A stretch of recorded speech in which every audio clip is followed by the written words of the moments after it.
اعوذ باللہ من الشیطان الرجیم بسم اللہ الرحمن الرحیم السلام علی الحسین وعلی علی ابن الحسین وعلی اولاد الحسین وعلی اصحاب الحسین۔ سامعین محترم، ماہ محرم کا پہلا عشرہ اختتام پذیر ہوا اور ہم سب نے اس پہلے عشرے میں مجالس میں شرکت کی، عزاداری میں شرکت کی اور مجالس کو سنا۔ تو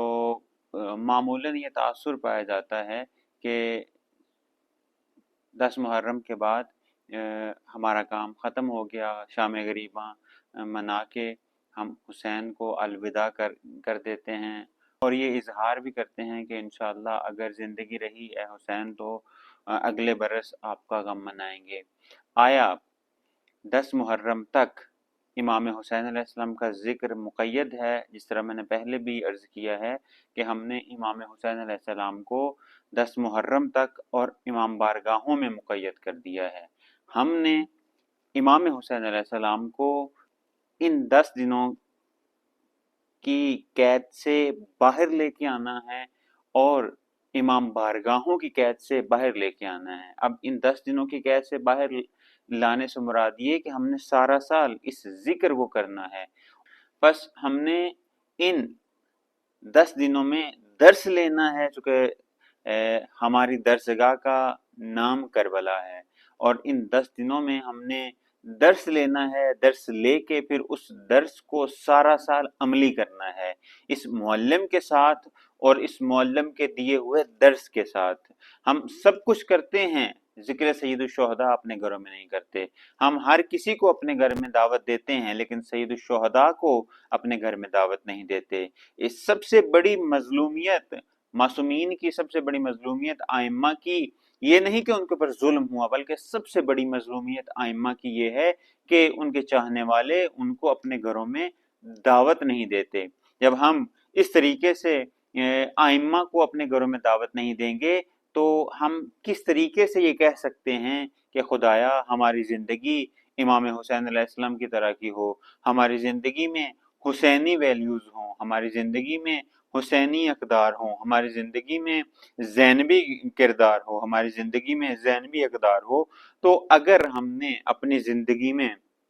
حسینی ویلیوز کو پیدا کرنا ہے، اپنی زندگی میں حسینی اقدار کو بلند کرنا ہے، تو اس کے لیے ضروری ہے کہ ہمیں سارا سال حسین کے ساتھ زندگی بسر کرنی پڑے گی، ہمیں سارا سال ذکر سید الشہداء کے ساتھ اٹھنا بیٹھنا کرنا پڑے گا، اور ہمیں سارا سال ذکر سید الشہداء کے ساتھ ساتھ سید الشہداء کو اپنے گھروں میں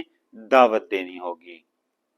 یہ وہ پہلا قدم ہے کہ اگر انسان اس قدم کو اٹھا لے تو در حقیقت انسان اس معاشرے کی تشکیل کے قابل بنتا ہے، اس معاشرے کی تشکیل کے لیے عملی اقدام کرتا ہے، مقدمہ سازی کرتا ہے کہ جس معاشرے کا نام مہدوی معاشرہ ہے، جس معاشرے کا نام مصطفوی معاشرہ ہے، جس معاشرے کا نام علوی معاشرہ ہے، اور جو قائم ہوگا امام زمانہ جل اللہ تعالی فرجہ شریف کے ہاتھوں سے۔ بس اگر ہم نے اس معاشرے کا حصہ بننا ہے تو ہمیں لامحالہ ان اقدار کو اپنے اندر پیدا کرنے کی ضرورت ہے۔ بس اگر ہم نے اس معاشرے کا حصہ بننا ہے کہ جس معاشرے کو امام زمانہ جل اللہ تعالی فرجہ شریف ظہور کے بعد قائم کریں گے، تو اس کے لیے ضروری ہے کہ ہم اپنے اندر حسینی ویلیوز، حسینی اقدار،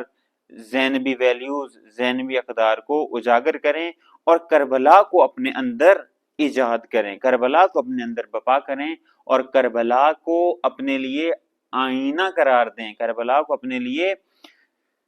نظام زندگی قرار دیں، کربلا کو اپنے لیے آئین زندگی قرار دیں۔ اگر ہم کربلا کو اپنے لیے آئین زندگی قرار دیں گے، در حقیقت ہم امام زمانہ کے ظہور کے لیے مقدمہ سازی کریں گے اور اس علوی اور اس مصطفوی اور مہدوی معاشرے کا حصہ بنیں گے کہ جس کے اندر عدالت علوی بھی ہوگی، جس کے اندر قانون محمدی بھی ہوگا، جس کے اندر اسلام کا عملی نظام نافذ ہوگا۔